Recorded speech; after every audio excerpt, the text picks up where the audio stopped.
स्वागत है हमारे चैनल एजुकेशनल रिसर्च में आप सभी का। और आज हम झारखंड अधिविद्य परिषद class 11 examination 2022 paper 1 Hindi core के महत्वपूर्ण 40 प्रश्नों के बारे में जानकारी प्राप्त करेंगे, जिसका एग्जाम आज कुछ समय पहले ही हुआ है। तो आशा करते हैं आप सभी ने बहुत अच्छे से एग्जामिनेशन को अटेंड किए होंगे। तो क्वेश्चन नंबर 1 कह रहा है कि ग्रुप ए में नहीं हो गया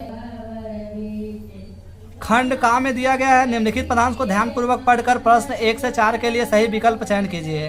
कह रहा है क्षमामयी तू दयामयी है, क्षेममयी है, सुधामयी वात्सल्यमयी तू प्रेममयी है। यानी इस तरह का व्यांश दिया गया, जिसको अच्छे से पढ़कर हमें जवाब देना था। तो आप सभी ने बहुत अच्छे से पढ़े होंगे। नीचे क्वेश्चन नंबर 1 कह रहा है मातृभूमि को वात्सल्यमयी क्यों कहा जाता है। तो मातृभूमि को वात्सल्यमयी माँ की तरह पालन पोषण करने के कारण कहा जाता है, यानी ऑप्शन नंबर 2 सही होगा। क्वेश्चन नंबर 2 कह रहा पृथ्वी से हमें फल फूल और अन्न मिलता है, इस कारण हम पृथ्वी को कहते हैं। तो इस कारण हम कहते हैं सुधामयी, यानी ऑप्शन नंबर 1 सही होगा। क्वेश्चन नंबर 3 कह रहा त्राण का समानार्थक शब्द है, तो त्राण का समानार्थक शब्द हो जाएगा रक्षा, यानी ऑप्शन नंबर 1 सही होगा। क्वेश्चन नंबर 4 कह रहा उपयुक्त काव्यांश का शीर्षक हो सकता है, तो उपयुक्त काव्यांश का शीर्षक मातृभूमि होगा, यानी ऑप्शन नंबर 2 सही होगा। क्वेश्चन नंबर 5 से 8 में गद्यांश दिया गया, जिसमें कह रहा वर्तमान शिक्षा पद्धति के अंतर्गत हम जो विद्या प्राप्त कर रहे हैं उसकी विशेषताओं को सर्वथा नकारा भी नहीं जा सकता। यह शिक्षा कुछ सीमा तक हमारे दृष्टिकोण को विकसित भी करती है, हमारी मनीषा को प्रभावित बनाती है तथा भावनाओं को चेतन करती है। किंतु कला, शिल्प, प्रौद्योगिकी आदि की शिक्षा नाम मात्र की होने के फलस्वरूप इस देश के स्नातकों के लिए जीवकोपार्जन टेढ़ी खीर बन जाता है। तो इस तरह का गद्यांश दिया गया, जिसे आप सभी ने अच्छे से पढ़े होंगे। नीचे क्वेश्चन कह रहा है क्वेश्चन नंबर 5 कह रहा वर्तमान समय में दी जाने वाली शिक्षा की विशेषता निम्न में से कौन सी है। तो हमारा सही आंसर हो जाएगा क्वेश्चन नंबर 5 का इनमें से सभी, यानी दृष्टिकोण को विकसित करने में सहायक, बुद्धि को तेज करती है, व्यक्ति की भावनाओं को सचेतन बनाती है, यानी ऑप्शन नंबर 4 सही होगा।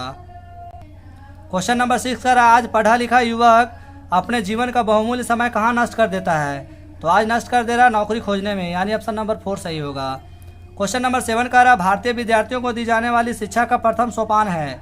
तो भारतीय विद्यार्थियों को दी जाने वाली शिक्षा का प्रथम सोपान शिक्षा जो आवश्यक हो, यानी ऑप्शन नंबर 2 सही होगा। क्वेश्चन नंबर 8 कह रहा है टेढ़ी खीर बन जाना मुहावरे का अर्थ है। तो टेढ़ी खीर बन जाना मुहावरे का सही अर्थ होगा काम कठिन हो जाना, यानी ऑप्शन नंबर 1 सही होगा।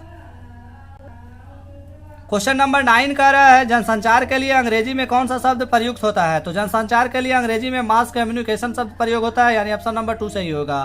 क्वेश्चन नंबर 10 कह रहा प्रिंट माध्यम के आविष्कार का श्रेय किसको है। तो प्रिंट माध्यम का आविष्कार का श्रेय गुटेनबर्ग को दिया जाता है, यानी ऑप्शन नंबर 1 सही है।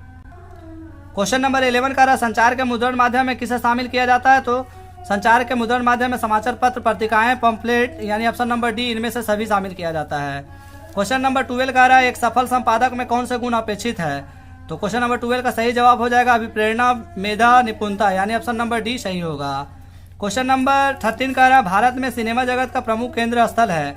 तो भारत में सिनेमा जगत का प्रमुख केंद्र स्थल है मुंबई, यानी ऑप्शन नंबर 3 सही होगा। क्वेश्चन नंबर 14 कह रहा है संवाददाता को किस नाम से जाना जाता है। तो संवाददाता को रिपोर्टर के नाम से जाना जाता है, यानी ऑप्शन नंबर 1 सही है। क्वेश्चन नंबर 15 कह रहा है छापाखाना का आविष्कार किस देश में हुआ।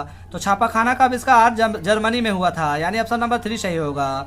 क्वेश्चन नंबर 16 कह रहा है भारत में पहला छापाखाना कब और कहाँ खुला।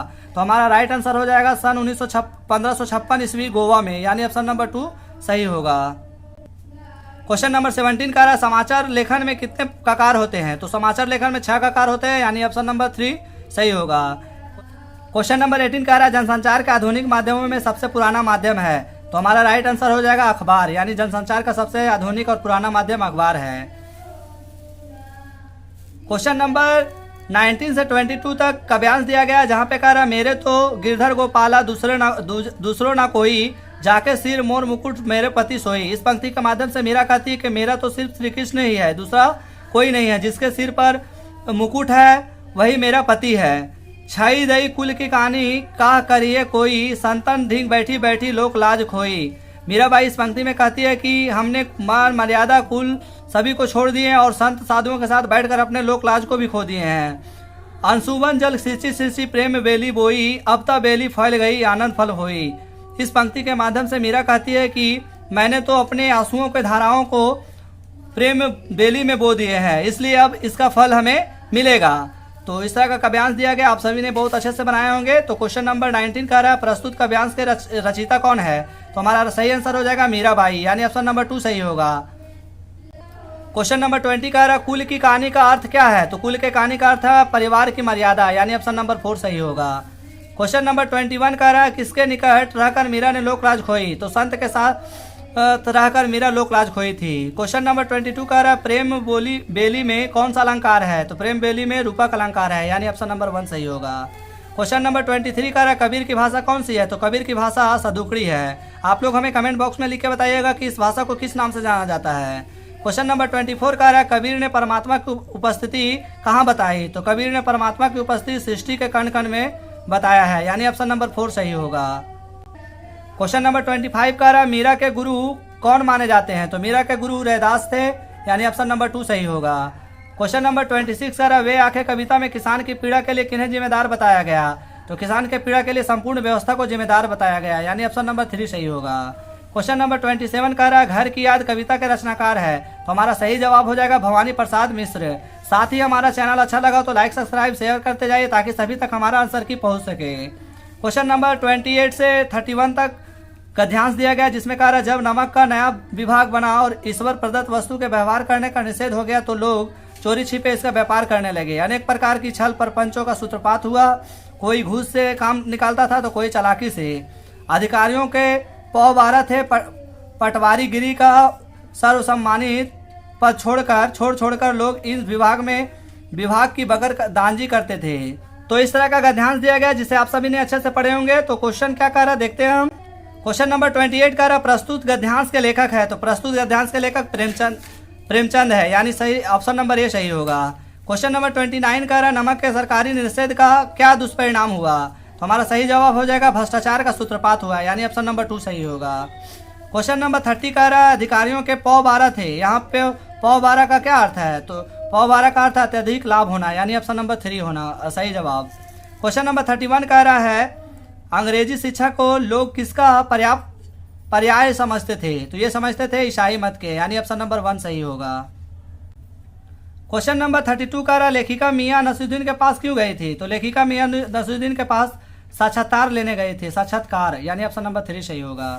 क्वेश्चन नंबर 33 कह रहा कौन सी फिल्म की शूटिंग का काम 2.5 साल तक चला? तो पथेर पंचाली का काम 2.5 साल तक चला था। क्वेश्चन नंबर 34 कह रहा है अपू के साथ 2.5 साल नामक संस्मरण मूल रूप से किस भाषा में रचित है? तो यह बांग्ला भाषा में रचित है, यानी ऑप्शन नंबर 2 सही होगा। क्वेश्चन नंबर 35 कह रहा पंडित ओलोपीदीन किस कहानी के पात्र है? तो ये पात्र थे नमक का दरोगा, यानी ऑप्शन नंबर 4 सही है। क्वेश्चन नंबर 36 कह रहा मियां नसीरुद्दीन ने किस विद्या की रचना है? तो मियां नसीरुद्दीन संस्मरण की रचना है, यानी ऑप्शन नंबर 4 सही होगा। क्वेश्चन नंबर 37 कह रहा राजस्थान के रजत गुंदे पाठ के रचनाकार है? तो इसका सही आंसर हो जाएगा अनुपम मिश्र, यानी ऑप्शन नंबर 1 सही है। क्वेश्चन नंबर 38 कह रहा राजस्थान की रेत की क्या विशेषता है? तो राजस्थान की रेत की विशेषता रेत के कण बहुत बारीक होते हैं, रेत के कण एक दूसरे से चिपकते नहीं हैं और रेत के कण अलग अलग होते हैं। तो हमारा सही जवाब हो जाएगा इनमें से सभी। क्वेश्चन नंबर 39 पालर पानी किसे कहते हैं? तो पालर पानी बरसात से मिलने वाले पानी को पालर पानी कहते हैं, यानी ऑप्शन नंबर 2 सही होगा। क्वेश्चन नंबर 14 और आखिरी सवाल है। तो क्वेश्चन कह रहा चेलवान जी अपने सिर की रक्षा कैसे करते हैं? तो वो करते थे बर्तन की टोप से। यहाँ पे पीतल वगैरह दिया जाना था लेकिन दिया गया नहीं है, तो हमारा सही आंसर 1 सही है। तो इस तरह से हमने फाइनल 40 क्वेश्चन की जानकारी प्राप्त किए। साथ ही अगर हमारा चैनल अच्छा लगा हो तो लाइक सब्सक्राइब शेयर करें और नेक्स्ट के लिए बस इतना ही, धन्यवाद।